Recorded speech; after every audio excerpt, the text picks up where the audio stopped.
omukulembeze yenna ajja n'akugamba nti akalulu tekasobola kuwangula mwami Museveni gwoba olonda waaki nziriramu basi nasonga kimulonda kubanga tagenda kuba ye kennyini talina belief that one he can remove the sitting president in this process, but two, that he can create change.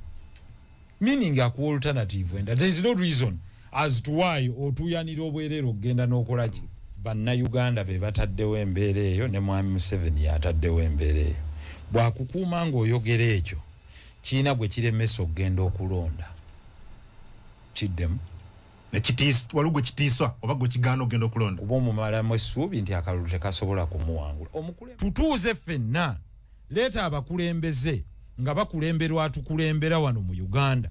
President Yoweri Kaguta Museveni ne bakulembera nabo obabuuze nti vision ya Uganda eriki ate bino bya vision 2040 kinnyonnyole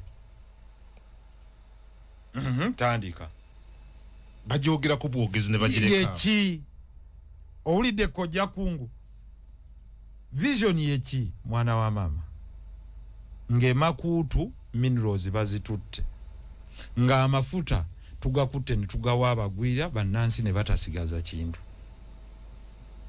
amafuta yes nti economy yaffe kituufu e growing naye nga abaji growing bannansi bayinamu percentage ki nti okwata bujagali nyagamba nakusimbira ebbibiro n'omugamba gwe tuwa musolo okumala emyaka 3 munna Uganda avudde Masindi omwana wa amaze okusoma avudde Bukoma Nsimbi n'omugamba mugende musingeyo ekyapa kyammwe omwana talina mulimu amaze okusoma bwe muba mumaze okusinga ekyapa mutandika okuwa omusolo ate n'amaduuka tugabanja alina okusasula rent ono atandikira mu kugwa omugwira ajja ne bamuwa tax holiday gwe towa musolo ne bamuwa ettaka ery'obwerere nammanve bw'aba mulungi nnyo nga peneti ne ssente ne bazimuwa amasanyalaze tasasula erubowa peneti bakwata ssente zivudde ew'omusolo e Bunyoro ow'eggulu ow'ebusoga ow'ebukoma nsimbi ow'e Kampala ne bamugaa tukwaniriza yadde toli munna Uganda tukuwadde ettaka lyaki ya bwerere esente zaki ne tumuwa ne sente za bwerere ne mumujjako n'omusolo yabacha investor anti kakati yeyo vision y'abantu era kyekiri kyenjagala okugamba nti waliwo ennagambye nti this is a contest of ideas genze ndi wakululu hakuwala ukana mudra amazima we gali ngogera nga bwe gali naye ate n'obukyamu we buli nabo nembusaawo nga bwe buli nti omwana wa Nawati ali e Masindi akedde olunaku olwaleero Nawati yeewoze ssente aweerera omwana amaze okusoma anoonya capital to create a startup business nti baagala ki nti abaana b'e Bunyoro abava e Masindi bategedde nti balina abalimi bangi abakasooli baagala kukola kuuma ka value addition kakuba kasooli okumugyamu obuwunga obukuto obusigadde babukolemu animal feeds. That is the vision I want to hear. That is the vision of empowering our people. Nti investor bw'aba biri abifunye bya bwerere owaffe omwana tubawe ekyuma tubawe skills zino skilling of our people. Yeri gye nagamba nti education secretary ne secretary yo committee etuukira ddala ku kyalo olwo tubabuuza bannaffe mu EPU e Masindi nti kyalo ki nti ekyalo bwe kiti nti oba Bukoma Nsimbi ekirya Saaka ekyankole mugamba ki muyinawo abaana bameka abawezezza emyaka 14 nti bali bwe bati nti tubasomesa okukola bagraftinga bwe bati mu kulima bakola bwe bati bw'oba omaze boti bw'okaza ssente ne zivaayo olwaleero emmanyi ne bwegwa nene twefulumiza obuwunga bw'emmanyi ne tukuba emmwanyi ekyokubiri kyekigireeta okubeera of value ennyanika ekyokusatu mu value chain y'emmwanyi twandigyempawerinze nti ebifuuyira pesticides ezireetebwa abalimi ziri fake government yeyina okuyingirawo nga feke nnyini tuwe manufacturing ya pesticides oba okubeera ne National Agricultural Research Organization ng'eyina abasajja bakungu abagezi abazuuzi ne bagereeta disease resistant seedlings ng'ojje mu ekyo kakati ne tudda katale nti naye akatale emmwanyi yono mu kifo kyo gigula nga mbisi ntuteekawo ku sub county dryers gireete nga bweri nagirabe Brazil tebakyayandika ku wabweru ku tundubali gireete nga bweri embisi bateeka mu dryer eddakiika anange emmwanyi yekaze kakati dryers ezo zandibadde set up by government ku sub county ko buli gombolola kakati ne tuteekawo ne central storage system nti ne bw'oba toyinawo otereka nti bajja kubba bapimye emmwanyi zo bapimye kasooli wo bapimye eki mu kifo ky'okutunda kasooli omubisi otunze mukalu kuba bamuyisiza mu dryer amalamu eddakiika 4 nga yakaze dda kitegeeza zino toxins ezimubaako tezimubaako kusuula value ye kitegeeza mu value chain ey'okuyamba omulimi eyanditunze kilo ya kasooli 5 n'agitunda 1,400 kitegeeza omuteereddemu olwenda kakati bone beegatta ne baga nti tutunda obuwunga bwe bayita bukomero maize brand ne bakuba obuwunga bwabwe ate ne balutunda 1,800 olwo ne bagabana amagoba government ne bawa ekyuma ne bawa amasannyalaze bwe malaawo ne bawa packaging line yeyo government eyambye omuntu okumujja waali nga temukyusiza kumujja ku mulimi kuvuga boda ne muyambira mu bulimi bwe bana baffe tulina boogera ku value addition naye tebayambye nga bwe bayambaani nti emmwanyi ne bagirima embaale ne bakwata muganda wange ne bagimuwa entunga mu factory kitegeeza vuga okuva embaale paka ogivuga emmwanyi ogitwala entunga ab'entunga mu bandibadde ne factory yaabwe ab'embaale nga balina factory yaabwe West Buganda nga erina factory yaayo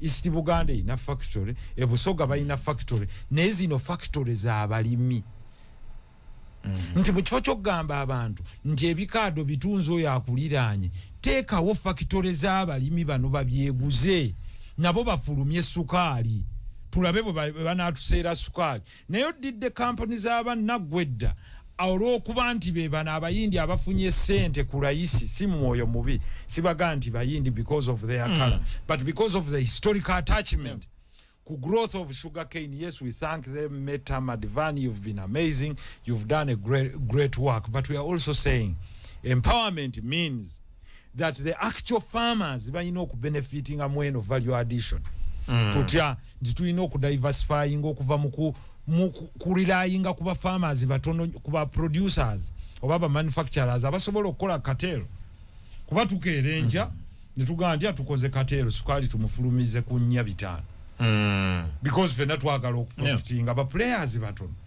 ne as we diversify nti radio ziri mmeka ziri 5 oba 10 oli waddembe okolera ku radio endala bagana kwenu genda kwenu naye ogamba omulimi w'ebikajjo nti akuliraanye yekka gwoguza nga bwe yabinnimira ddi gavumenti nga bwe yayirimira ddi abantu b'ebusoga ebikajjo namba 2 ne mukwata ennyanja ne muzigobako abagungu ne muzigobako abantu bonna ne muzigobako abalala ne musigala nga mmwe mwekka mugula ennuuni fenna tukimanyi nti ebbeeyi y'ennuuni egenda kumpi mu miliyoni 4 ennuuni ki meaning it's big business lwaki bazikolamu kapso bazikolamu eddagala erisiriiminga eryokugga kakati it's big business e China naye ziva muki mu Nile Patch kakati government singa ebadde eyagala ekyo yandigambye nti tutaddeyo National Fishing Company nga bwe yali wedda nti naye buli bigendo okuguza National Fishing Company nti gobakoba nansi baba China basigale nga bavubabuka. This is the socio-economic injustice erese banna Uganda okutunula mu nsi yaabwe ngate bo be bagwira nti okutta amaje gakubya abantu kuleka Albert gabakubye ku kyoga gabakubye ku naye ng'okitegedde bulungi nti issue si nvuba mbi yokka kuba envuba mbi oteeka buteesi wali muntu ng'omugato tawaana era oteekawo etteeka n'ogamba agule ekyennyanja ekyo siona akivubi gwe kigule gw'oyina omusango nyina ne gwe nagawano okumalawo obumenyi bw'amateeka n'obubbi genda ku end user aguze kibbe nkutidde gwe bagambe nti agule ettaala ly'emmotoka eribbe gwe bakutemako mukono teri ajja kuddamu kubba ate wali waagula ojja kubibba nga tonajja genda bitu kati bino ebyennyanja ebita ababadde babivuba kwata akiguze oli ajja kukira ekyo kimenya amateeka sikigula. Omuzungu wakusingirako akozesa buwongo, the power of the brain, yetakubagana nnyo naawe. Aga nti Honorable Muhammad Nsereko nti tewali buzibu nti twagana procession mu kkubo nti tukubanja milioni 4 wangi tio twagamba nti procession togikola nga bakuteerako akatambi nti oyo siyegwe nti mukama wange yenze tewayimiridde makati g'ekkubo nti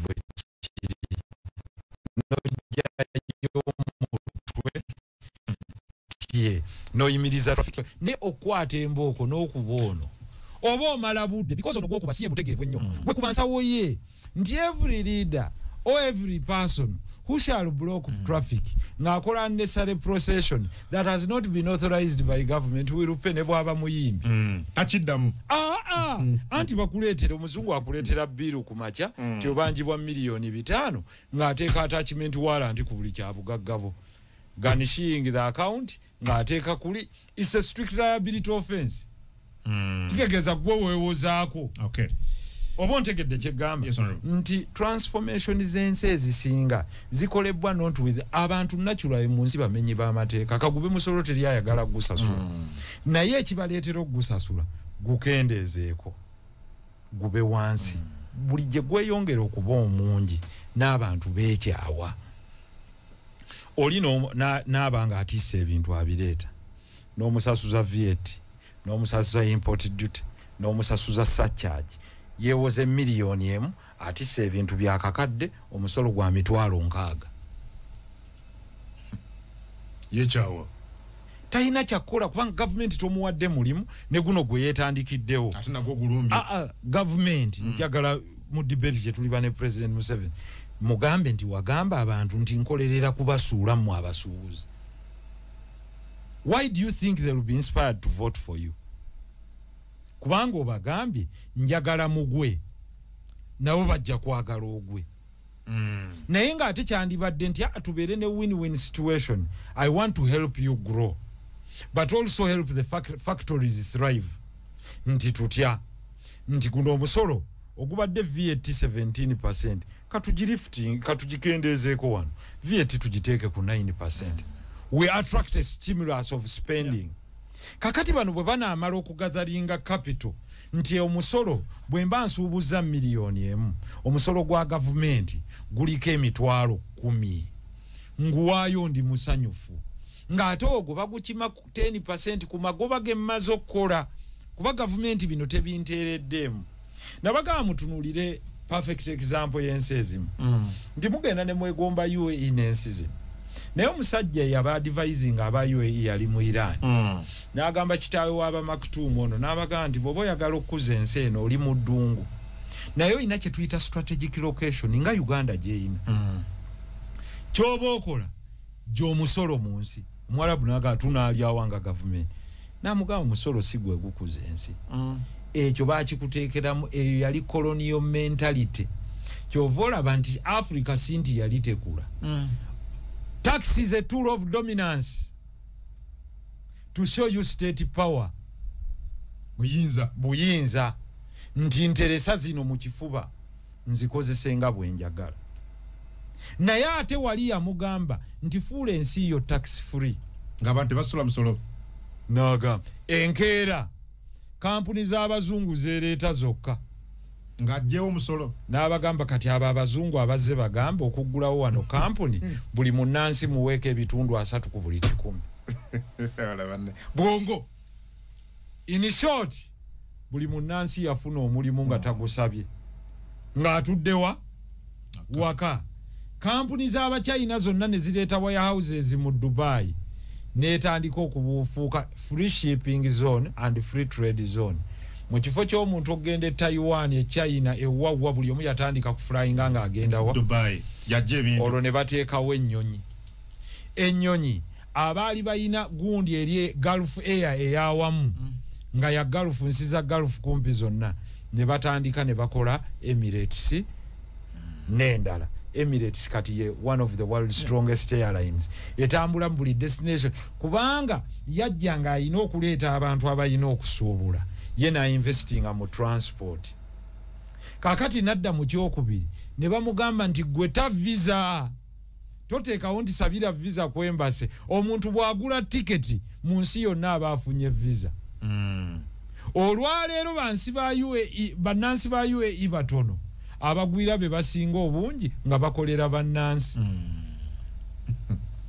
kubanga ya attracting emirimu ng'aja attractinze ataddewo embeera y'obutebenkevu n'agirawo ddala omusolo n'agukendeeza kati atandise guzza mpola ate nga mutono nga ka corporation tax tuweeyo katono kuba otufunyemu naye bw'oba oli mu tekinologi bwereere era kati buli wa tekinologi adduka agenda wa mu UAE kitegeeza kampuni nga Amazon bweteeka company mu UAE end of the day eweerezaayo abakozi abakola mu Amazon abo bakola mu Amazon ne bapangisa amayumba gana amayumba g'abannansi ne batambuza emmotoka z'abannansi ne bakozesa amalwaliro g'abannansi ne balinnya n'ennyonyi ey'abannansi omusolo is not the only way of getting direct money from people fe wanduli kuki zero vision muli ku kitabo script kikwate muzungu kye yakuwandiikira Uganda is better off with no taxes, not 66% taxes. Tutya nti Uganda is landlocked but land-linked. Kitegeeza eina cohesion ku market si wano wammanga. Nti omuntu aina holder company ng'agitadde Masindi, Hoima, Noya aina attraction okuva mu Northern Uganda ne South Sudan.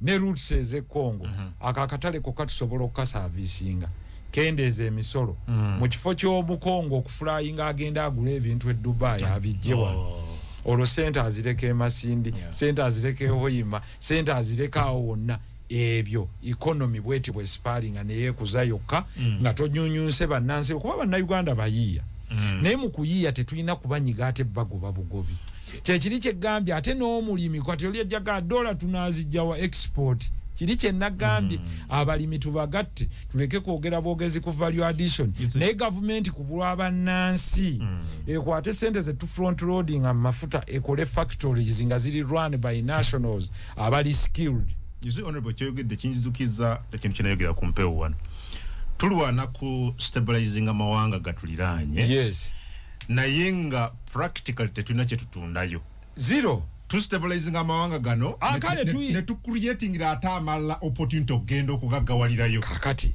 mu kyenneebaza government yeno kwe kubeera nga teri reckless kuleka mawanga malala kubeera unstable because obuzibu bwa influx of refugees bujja waffe ne refugee policy ennungi for sure omuntu yenna adduka ekibambulira kiba kirungi okumwaniriza open door policy ennungi I absolutely agree with it kubanga mubbo mujjiramu abantu abalungi ate temuyina n'azanyira ku national team simanya kapolodosi kakati mubbo mulimu abantu abalungi ennyo mubbo mulimu abatali balungi naye n'abalungi ennyo bangi naye bukirala mu kino nti yeeyo kye nagambye nti the vision shared by the entire country nti Omumerika bw'agenda n'ateeka emmundu mu kifo agamba amafuta gonna tugatwala kiri kyoyogedde kya Trump ne Kiseke yandibadde concession agreement between Uganda and South Sudan ogenda okuprotectinga South Sudan nti ku mafuta ga South Sudan Uganda efunako 30%. We are coming to stabilize you, but how do we benefit? Kutya mpozi nga abagagabana bantu sekinoomu nti these are contracts zo tulina zitwala nti train yaffe amasannyalaze mugagula kuffe there must be a cost sente zino zizotya kyekimune Somalia ne Congo kati nze kugambye Trump yagambye just your basa inisa endagaano abaddugavu ababadde balwana Congo yamuwadde ebyobugagga bya Congo byonna 1 cobalt yamumuwadde 2 all the rare earth minerals of Congo were signed away concessions to American companies direct ezendagaano zo zaalumiddewo diamond uranium lithium ne silicon ebyo bye bikola essimu bye bikola emmotoka y'amasanyalaze, bye bikola emizinga egirwana, bye bikolera mu tanka, ate ne iron ore amwagala. Remember grade 1 iron ore grade esinga ali Kabale mu Muko ne side eri ya Congo munsi yonna. Yeah, that's it. Era yagambye aba Australia get out. Get out mugende. So luli bajja batubuulira nti abo bane kati bakwata omuddugavu n'alwana ne muddugavu munne. Bone bayingirawo. Kabaleega ne Mwanga. Ne batulwanyisa bombi ne babakwata basajja batu ne batwala ne basiba ne batwala Kiwedde. By 1950 abazungu bali bategedde nti Uganda ina amafuta. 1950. By 1950. Ngati tunafuna na bwetwazi. I'm telling you. By 1976 round about that report were fulumira. Idi Amin had to exit. Because Uganda yali emazo confirming anti amafuta egaina. Ready for extraction. Agali ku industrial scale. Ninawe njagala mbabuulire.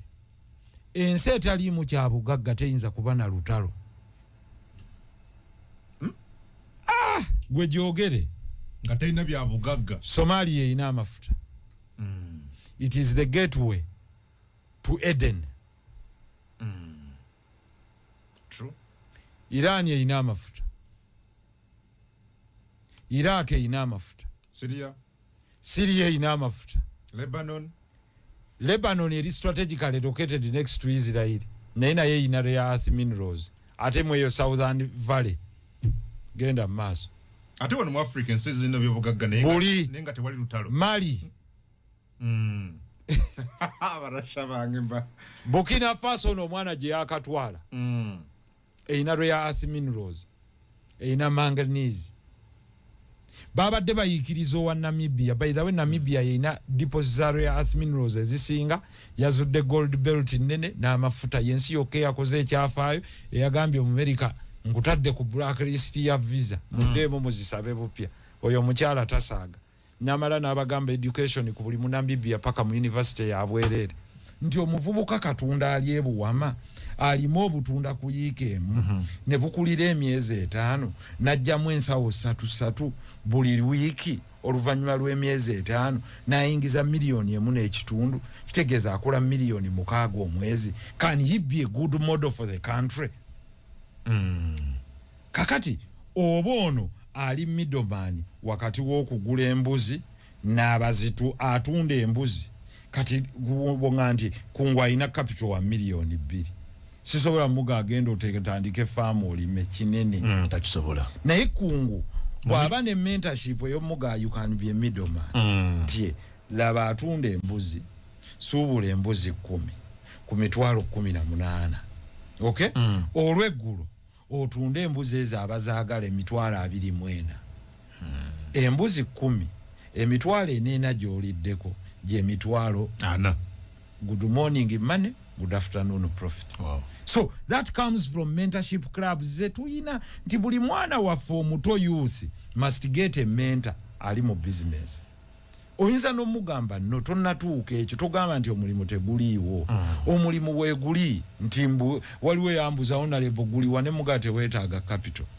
Jangu waliwo ayina edduuka atunda ddera zino abakyala ze baagala anoonya muyiribi nangano honorable nnyina essimu ne mugamba wafunye ddo omulimu okozesa essimu yo yokka era n'amugamba gwe jangu okwate zino ddera zonna gobere ku TikTok ngo gaagwazitunda amakulu oli bwagandeetera 5 ngukirira wano ng'okime 5 nze nzikusuubiza ku $3.5 era omwana yavaawo nang'aho honorable namala dda buli wiiki ntinda ddera nga 10 nze nzitunda ejeje 5 nfuna emitwalo ameka 2 kakati mbadde siina kati nnyina 8 ne muga kati 8 ekyo kikuume tokirya bubi kikwate kati okinyige ewalala lyaka 2 tereke 6 paka bwe tunaaweza obukadde 6 naye n'owaddera tomuvaamu naye kati nga bw'olangira owaddera waliwo n'ow'amasowaani ow'ebyatika amasowaani gundi naye muteekeyo nanga kati ate oyo naye honorable mulyakaana mu wiiki kitegeeza nti mu nsi mulimu opportunity but not every human being asobola okulaba omukisa emikisa gyewuubiraawo wakati omusajja omu yagamba nti you're not blind toli muzibe naye osobola okubeera omuzibe kasitoba nga tolina leader ayina vision. A visionless leader can lead blind men who have a sight. You need to put that in Luganda. Omuntu bw'aba ayina omukulembeze amukulembera nga talina kwolesebwa ayinza okukulembera abalaba naye nga bazibe. Because sight versus vision. Okulaba ate n'okwolesebwa. Nti bakubuuza vision, what is the chovola ambuuza banna Uganda nti what is the vision of our country? Twina vision 2030, vision 2040, but what is it? Bigendererwa kye by'omumaaso. Bigendererwa ki? Bana abatusiigire ekifaananyi kya Uganda tulagawa era bw'osanga munna Uganda olina omubuuza wabadde olagawa. Omuntu ayinza okubuuza naye obadde olowooza gye ndaga mmanyiyo. Naye ng'atambula. Era kyova olaba nti sikkiririza mu kigambo kyonna kigamba nti omuntu n'agamba tyanze politics tusooke tumale kujjako ono tulabe gye tulaga nedda ssebo. Tokkiririza ono kyekizibwa sokaveewo tulabe ekiddako tutya ate era tugezese ekyo baakikolewa Gaddafi leero bonna bali mu kufeesa minyira baazirana Libya kawabe wano e Congo bonna beegatta ne bakuba Mobutu n'akola ki? agenda n'afuluma. Olwaleero Congo ebbiddwa emirundi egisinga gye yali eriwo. Nti to an extent kungu nyina wari yange gye ntunula ne nga what is this curse looming around Africa? Nyina ne bwe nakyogera. Does Africa go for popular people or knowledgeable people? Mugendera kungu asinze okumanyika oba Kadunabbi asinga okumanya? Two different things. Today ntunulira Felix Tshisekedi ne ngamba this man President wa DR Congo si mu bubi. I should not be talking about other countries because we have our own problem.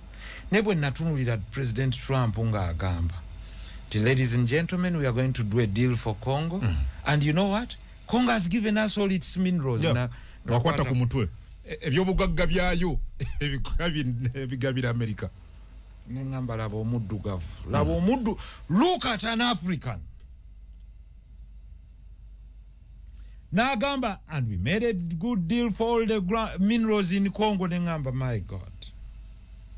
Omuddugavu bamusetinga olutalo. Nalwana n'omuddugavu omulala. Omuzungu najja n'atwala. Ayola kiwedde. Okuzaayo kiri. Nenzijukira nengamba mu history 1994 bakwata Bunyoro bagirwanisa ne Buganda. Omuzungu ajja agamba Buganda nti ngenda ku protecting more protection agreement. Hence Buganda was in 1894 declared a British protectorate.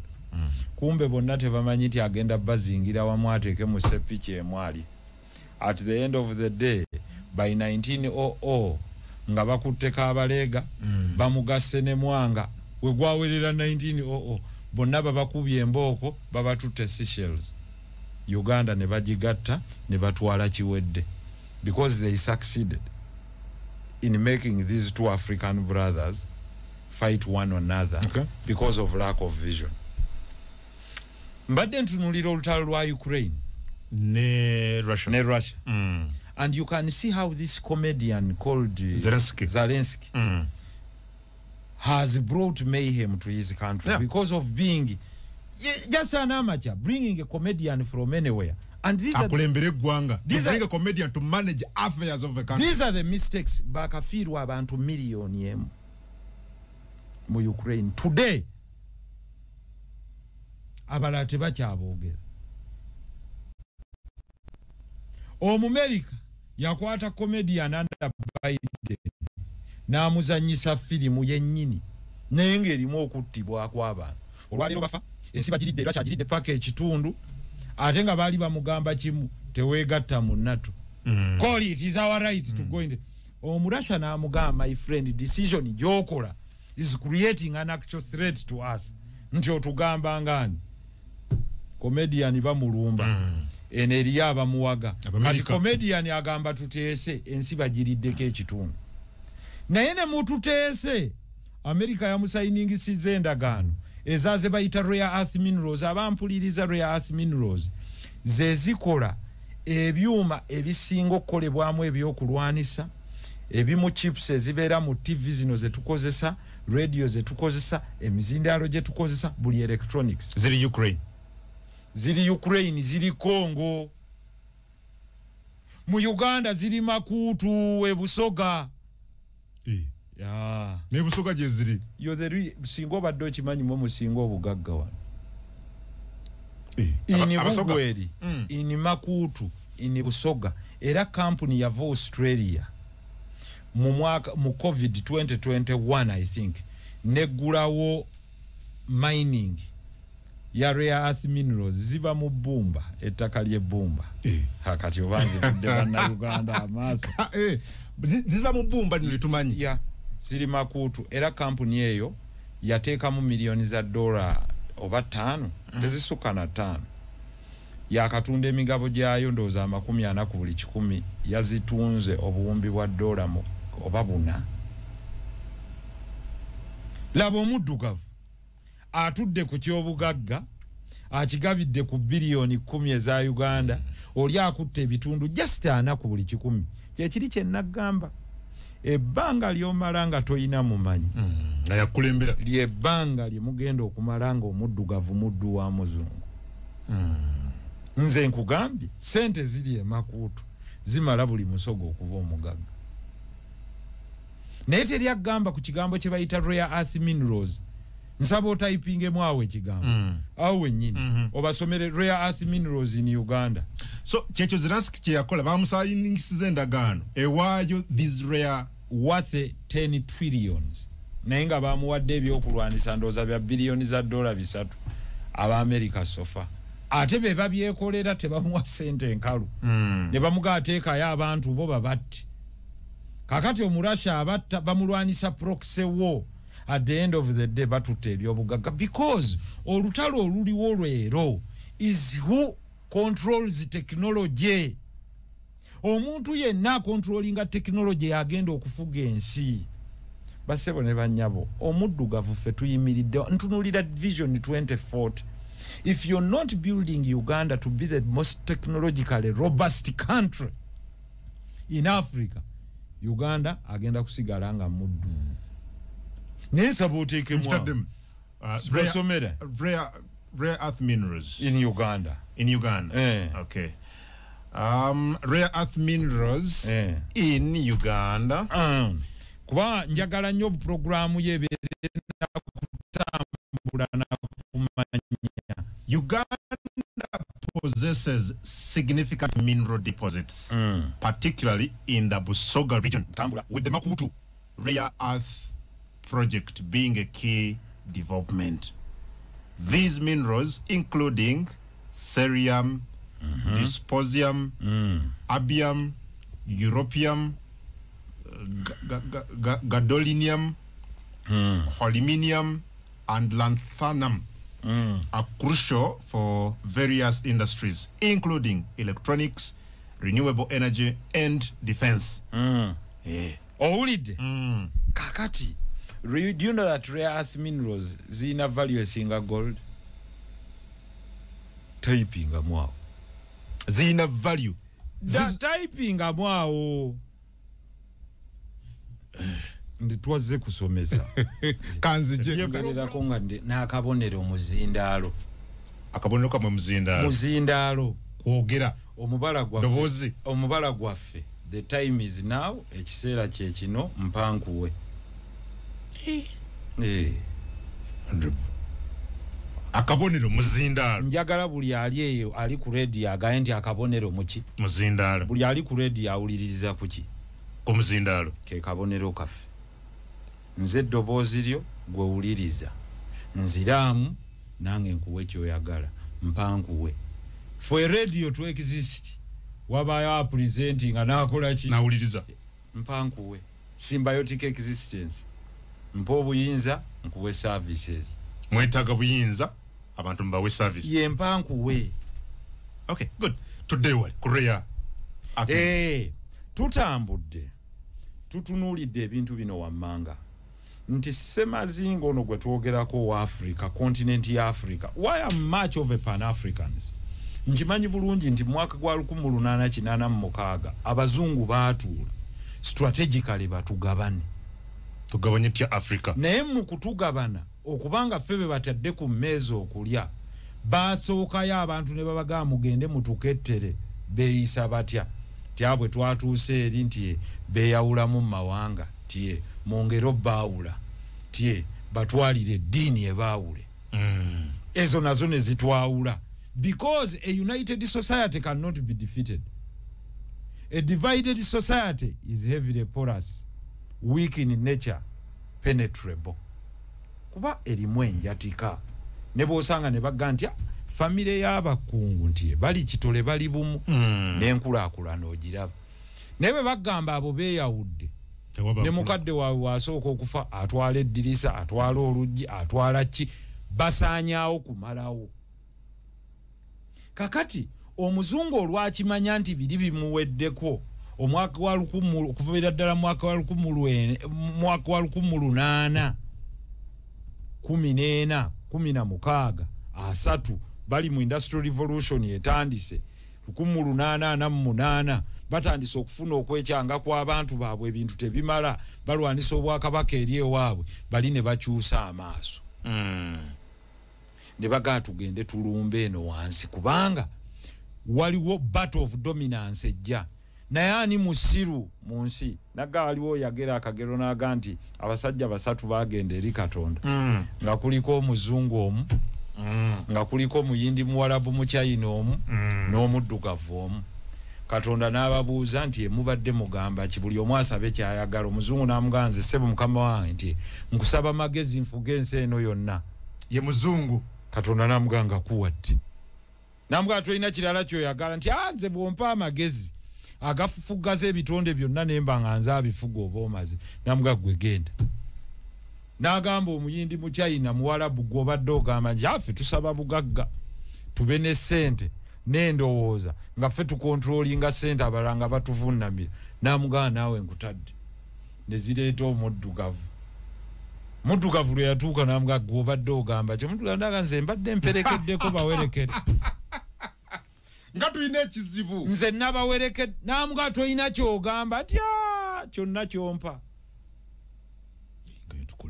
timuyina kimwagala ngalowooza values ezo bwe tuzi projectinga mu vision ennungi for Uganda ey'okukyusa education system ey'okureskillinga bannayuganda ey'okukendeeza ku misolo ey'okuwa bannansi chance okufuna ssente ne bazeewolera ku layisi ey'okuimproving eno parish development model so that ssente zituuka ku bantu naye nga bayigirize bamanye ekyo zikozesa sending grants to people naye nga tumaze obasensitizing nga tukole tutya okuteekawo farmers leagues ku byalo okuteekawo at sub county factories eziyamba ba farmers to improve their products n'okubanoonyeza obutale oku-reindustrializing eggwanga lino naye nga tukozesa abantu baffe okuprojectinga a strong policy eya foreign policy nga tugamba Uganda first but Africa as a whole opening up the gateways for all Africans to come and trade the Pan-African dream.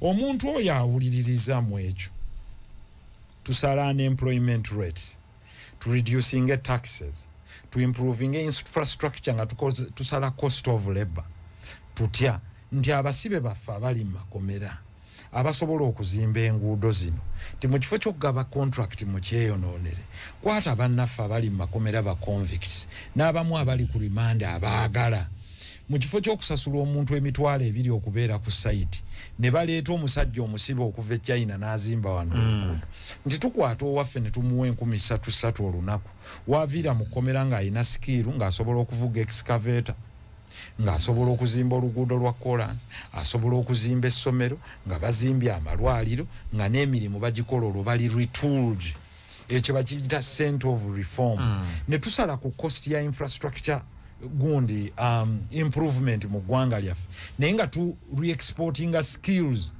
oba tu impartinga skills mu bantu baffe ababadde balabibwanga rejects of society bringing back internship and mandatory government service ey'abaana baffe abafuluma nti abaana abafulumye mu Kabalega secondary school mugende mwetabe mu nursing ne mu ddwaliro eryawa oba tugeze eri ehoima abafulumye edduhaga mugende wano mwetabe mu bintu bino so that abaana abo babeera ne patriotism gye bazimbye ku lwabwe eyensi bw'oba gy'oyagala nga nange gye njagala oyina choice egi kuganze kanyimirire n'ensere muwa obululu ku balonzi miliyoni 2 abaavuddeyo tunoonya abalonzi miliyoni 10 onalangirirwa nja kulangirirwa Dr. Besigye ku mirundi ena gyesimbye atugenti ebiri awangudde n'atalangirirwa Bobi Wine naye bwatu bwe yatugamba mu 2021 nti yawangula n'atalangirirwa yeye bwe yagamba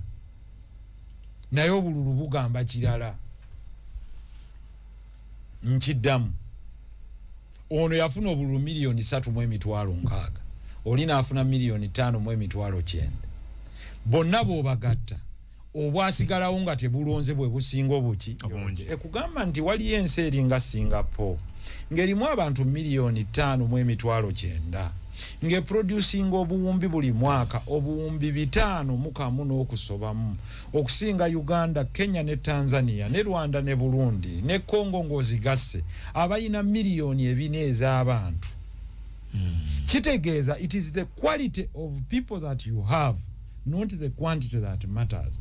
2 sijja ku exciting anja kubuulira ekituufu ebbanga lye tunambala nga tutambulira ku politics wa facade ow'ebisuubizo ebitaliiwo deception nze siri wa deception nkuwa kye nkugamba nti bw'otaalonde bajja kutuwangula bwe banaatuwangula gwoba ocontributinze okwereka mu mbeera eno kitegeeza ekibuuzo nange kye mbabuuza ekisembayo nti twagala tufaananeko nga South Korea eyina abantu obukadde 5 mukamu naye ng'efulumya ebintu bya triliyoni ya $1 ne miliyoni 7 ebigatta Uganda, Kenya, Tanzania, Rwanda, Burundi, South Africa, Mozambique, Zimbabwe kumba Afrika yonna GDP egattibwa abakoleya miliyoni 5 zokka kitegeeza ki kyekiri kye nagambye nti ffe bwe tuba tuzimba ecological party mbuuza nnyo omuntu memba wange kikyokola nga siinaayo bifo byabeekalakaasa ebyo sibiina saagala kulimba nti oli ajje wali agaye nti munnange nze mukama wange njakkeera ku kitebe ogwo omulimu tetuguyina kuba tetulina ssente zijja kujjanga mu kkomera naye nnyina omulimu gw'omuntu agamba nzize kusomesa batamanyi ng'oli gw'owulidde owa nasale wa eucalyptus aba abadde mpigi njagala kuwulira I want to hear Katonda njagala kuwulira ali emasindi omuvubuka oyo atayina naye ng'aluubirirwa okufuna kyakola muwe mentorship mugatte ku kungu amugambe mbadde njagala olwaninga social media account zange ng'otudde emasindi naye buli mwezi nkusasula emitwalo 10 afune bakungu 10 afune akakadde kaki meaning opportunities float around us in the air it is our inability to think harder naye kireeta ekyo ki kungwani akuliranye who do you surround yourself with? 2 what is your dream? How do you shape it? Then how do we bring it together as a brand or grand dream? Kyekiri kyegambi nti ewaffe ne bwe tunaaba abantu emiliyoni emu nga tuyina mandatory contribution ya $1,000 we'll be raising 10 billion but tuteekewo eddwaliro erirabikako tugambe nti government bwe tuba sife tulina obuyinza look at what we have look at what you have ensi yonna kijja kkeera ku makya ng'ekaaba bukaabi okuyaayaanira okubeera naffe to be part of our membership ne buli lwakubiri tujja kubeera wano nga tutambula nti olwaleero Adamu Kungu ajja kubuuza nti kati tutambule education njibaviire obuvo n'obuddo nti mu Uganda mulimu amasomero bwegati tertiary institutions ziri bweziti ezitali ziri bweziti pa school dropout bali bwebati weno bwekiri bwekiti mu region Uganda ennungi yandibadde bweti. Thank you honorable. Setting the agenda for the country. Thank you honorable. Lero introduction bwetu bwetambudde twagadde ku enamba nsabo gibaddira njajidda muno bagatumaliriza gibaddire moji bawe kubanga nsonga nkulu nnyo buli omujali yes akabonero muzindalo mpankuwe y'engombe sawa yeyo bwe bakuwa obuyinza bawe services naye ate kubanga muna FSF tubateerako amasannyalaze sife tubagulira data sife tukola ebyo byonna naye okubeera nga mufuddeyo ne mutuwuliriza kitegeeza tulina ekyenjawulo kye tuleeta abakulu mwenna abakubya amasimu ensonga zammwe tuziwulidde ezinaasoboka tujja zikola ezinaaba tezisobose tetujja naye mpunzikanga nange mbalekera kano akalowoozo ayagala okunneegattako oba omwana we oba muganda we oba omuntu yenna. Enamba yaffe ey'essimu nazibaddiddemu 078 2 kanzi busumire 078 2 12 13 17 nziramu 078 2 13 17 oba 0702 12 13 17. Awo ojja kuba otutuuseeko naye nange mbawadde obweyamu nti Mungu ng'ampadde obulamu buli lwakubiri. Inshallah. Nja kubambangawo wano yogerako ne president wo ate tujja kubangayo n'akanyomero ako akasembayo akagamba nkusizeemu ki bwe nzija wano ne bwe nfunayo abantu basatu bensizeemu ekintu omwoyo gwange guba muteefu kubanga bwe nkuwa amagezi nene bwe mba nkuyambye ate kituyamba. Kakati EPU Kabonero Muzindaalo mpankuwe. Thank you to the management of Radio 4 FM all over the country. God bless you, Kungu, and all our producers in the studios. Thank you. Katonda abakuume. Amina.